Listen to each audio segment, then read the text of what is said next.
Amidst ongoing controversies surrounding the Central Bank of Nigeria, the suspended governor, Godwin Emefiele, reportedly resigned, clearing the way for Olayemi Cardoso's nomination as the new CBN governor by President Bola Tinubu.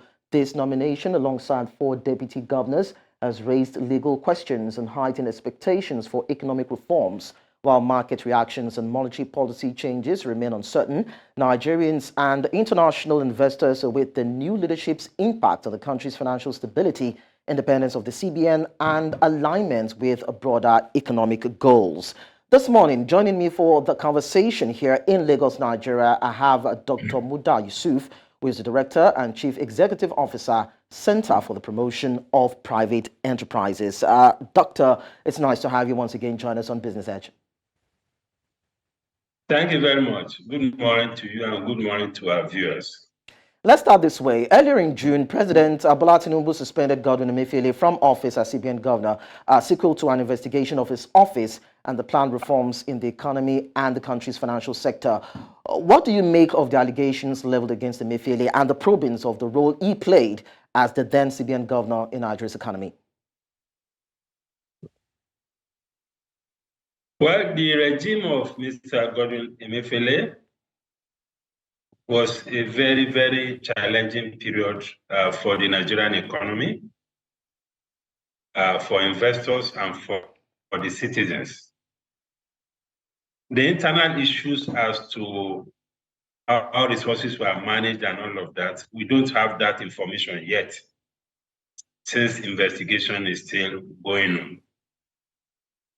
But from what we can see, for instance, the failure to publish financial statements and audited accounts for 6 years, that was a blatant violation of elementary corporate governance standards. For an institution of that standing, not to publish its accounts and financial statements for about 6 years. I don't understand how we have come to a point where we could tolerate that kind of thing to happen. So the breach of corporate governance values and best practices was a major downside, for his administration. Then we had the Naira redesign policy. The Naira redesign policy was perhaps the worst policy ever put out by the central bank in recent history. It dislocated the economy. It inflicted unspeakable pains on ordinary people and created a whole lot of confusion in the economy. And the value proposition was not even so strong. At the end of the day, it came out to be that this was just about politics. It was just about targeting a few people so that the elections should not be monetized and so on and so forth. And yet the CBN took the entire nation on a journey of sorrow and agony at that time. It was a complete disaster. Let's now quickly look at. Then of course you have the challenges with the foreign exchange environment. Oh, okay. It was very opaque. It was not transparent. There are so many corrupt. There are a whole lot of issues during his administration. I mean, we can't go through all of them in this interview. Of course, let's move forward now. Looking at the newly appointed Olayemi Cardoso as the CBN governor, well, it has to be ratified anyway, alongside 4 new deputy governors. They're said to all possess impressive CVs. But then let's look at these CVs and look at the antecedents for those who also had fantastic resume, but then didn't perform really, really well in terms of handling the affairs of the Apex Bank. Now, what would you say in terms of what they possess, what they have to offer, just juxtaposing that with what obtained in the past and their ability to deliver macro and microeconomic policies that will rejuvenate the Nigerian economy? Well, looking at the background of Mr. Olayemi Cardoso, I think he's eminently qualified for this position. If you look at his pedigree, because he has, a history of managing the economic policy process in Lagos State, for instance, he was commissioner for planning and budget, and he has been in the banking industry. He has an excellent exposure in the corporate environment. He understands economic dynamics. He understands the financial system and the interface between regulation and the banking and the banking system and deposit money banks. And he has also operated in an environment where there is high corporate governance standards. He's currently, I think, chairman of Citibank, and has worked in Citibank for a number of years. I know what it is to work in some of these global banks. They don't joke with corporate governance. And one of the major challenges we had with the central bank under Emefiele was almost the total collapse of corporate governance. It was also reflected in the fact that for 6 years, accounts were not published. So he's coming with that exposure and understanding and commitment to corporate governance, which is one major thing that we need in that environment, so that it can bring some sanity to bear in that space. So he has intellectual capacity, he has the industry experience, and he has also the academic qualification to support the nomination. Secondly, is the fact that under him, we are likely to see a lot more collaboration between key economic segments of government. I'm talking now about the CBN and the Finance Ministry and the Ministry of Planning and Budget. That coordination is very, very important in moving the economy forward. What we saw under the previous regime was that there was practically no coordination. These institutions were operating in silos. There's a lot of territorial mindset in the way they operated. There were also some kind of competition among them to get the attention of the president. That did not help the economy. So under this administration, given the kind of people that the president has nominated and has appointed into some of these positions, I foresee a better synergy and collaboration, among the economic team, which of course will be very good for the economy. So then, as it concerns, I don't see, Doctor. Yeah. Doctor, yes, let's scale it up a bit and look at how it concerns the global community. Now, looking at the appointments and these new hands coming on deck, do you think it will enhance the confidence of Nigerians, international partners, credit ratings agencies, most especially in the new restructuring of the Nigerian economy through the CBN? Because there have also been talks around if they would align or diverge from the broader global economic trends and perspectives and politics. So when we look at how it affects the global economy, how do you see it for them? What do you think they will be bringing to the table that will help fashion that kind of economic image for Nigeria being projected to the international world? And of course, what difference it would make?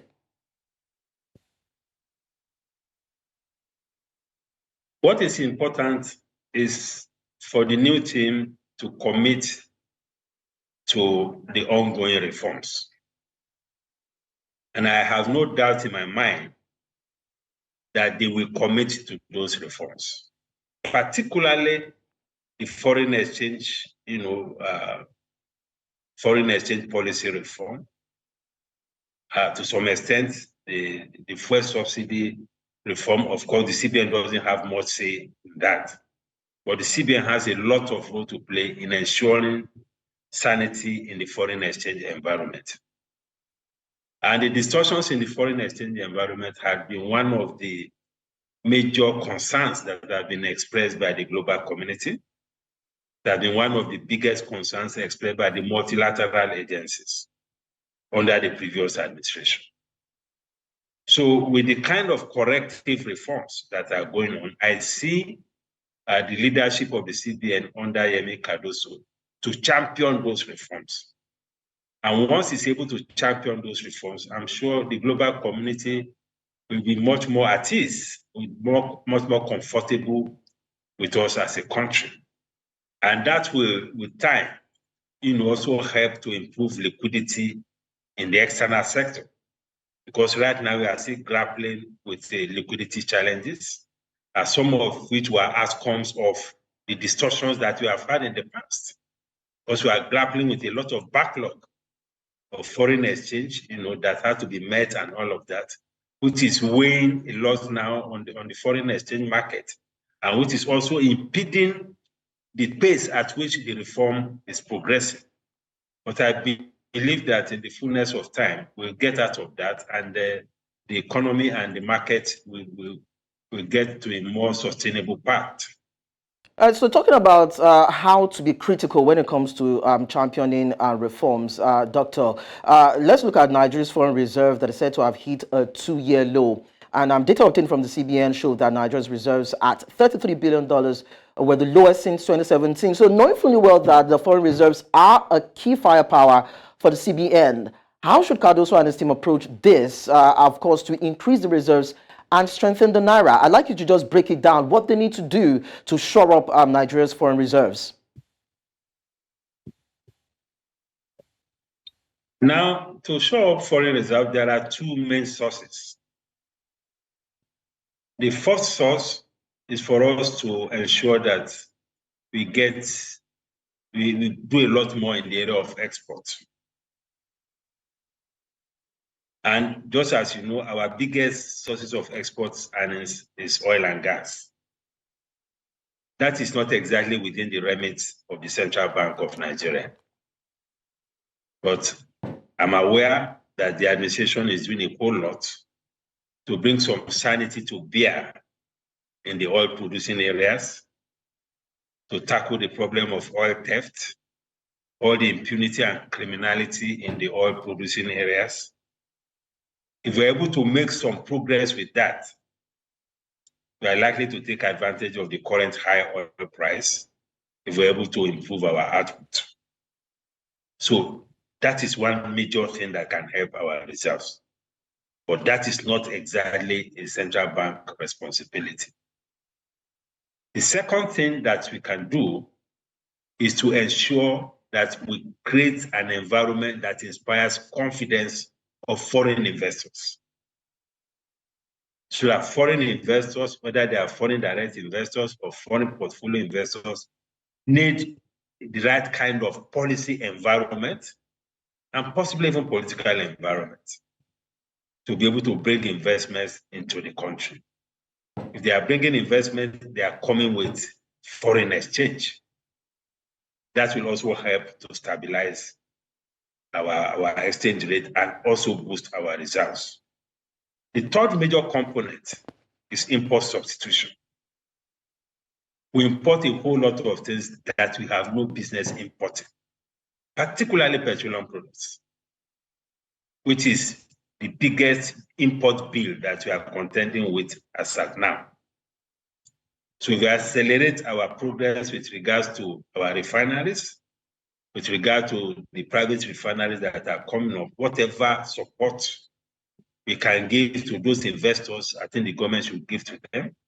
Whatever the government can do around, the revival of the government-owned refineries, the government should do that very quickly and subsequently concession those refineries, because the government cannot manage the refineries.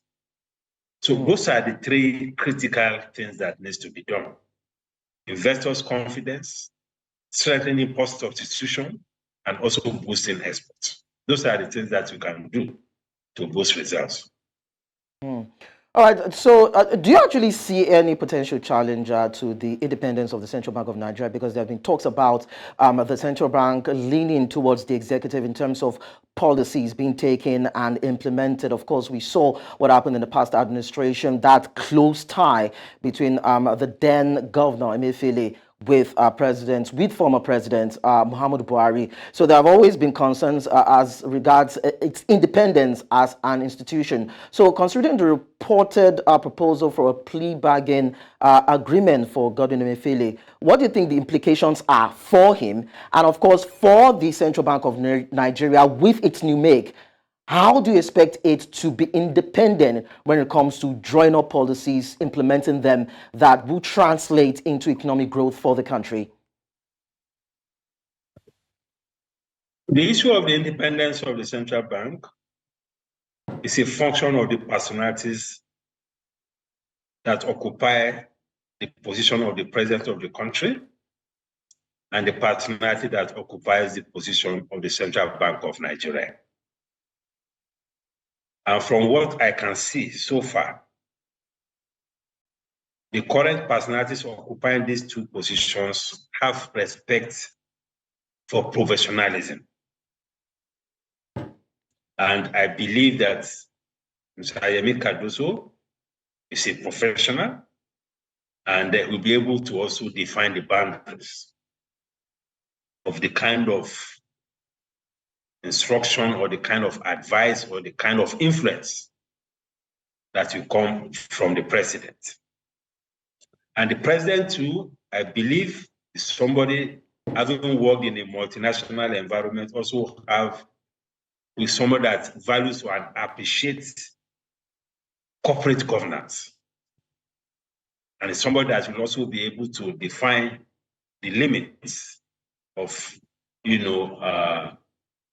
what kind of influence they will want to exercise on the Central Bank of Nigeria. So given these two characters and their disposition, I don't see any serious threat to the autonomy of the central bank. Of course, as a central bank and as an appointee of government, you have a responsibility to promote the policies, economic policies of government as far as possible, without necessarily compromising the independence, operational independence of the central bank.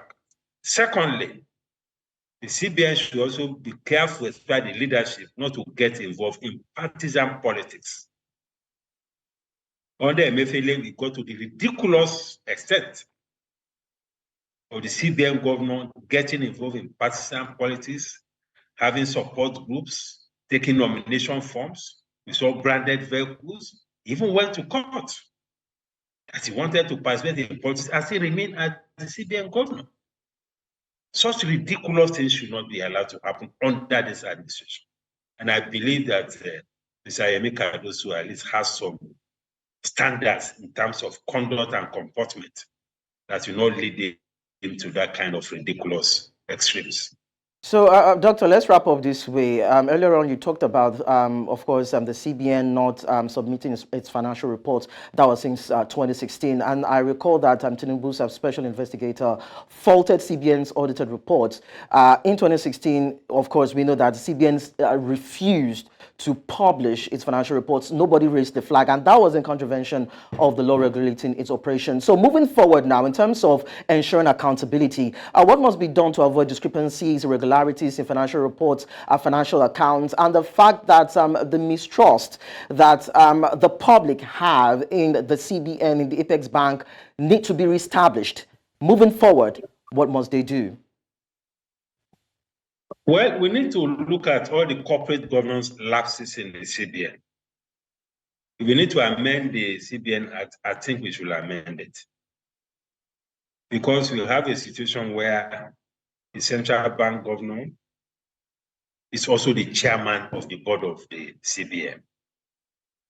In any corporate organization, the board is supposed to exercise some control over the management of that institution. But with the CBN governor, the head of the management, is also the chairman of the board.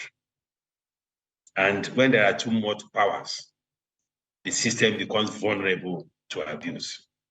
We may have to look at that for effective checks and balances. Secondly, the president also needs to be somebody, and I believe he is, that respects the standards of professionalism that must prevail in that kind of environment as far as corporate governance is concerned. Thirdly, the National Assembly has oversight responsibilities. Under the previous administration, I think the National Assembly also dropped the ball. We went through almost 6 years. The CBN did not present a published account, and the National Assembly kept quiet. We had a committee, both in the House of Rep and in the Senate, in charge of banking and financial institutions. What were they doing? What was their function? So the National Assembly also needs to be up and doing. They need to step up and also resist the temptation of being compromised to the extent that they will not be able to exercise authority on some of these institutions. I think those are the things that need to happen. Dr. Muda Yusuf, Director, Chief Executive Officer, Center for the Promotion of Private Enterprises. You have spoken well and eloquently at that. Thank you so much for talking to us. Thank you very much, my pleasure.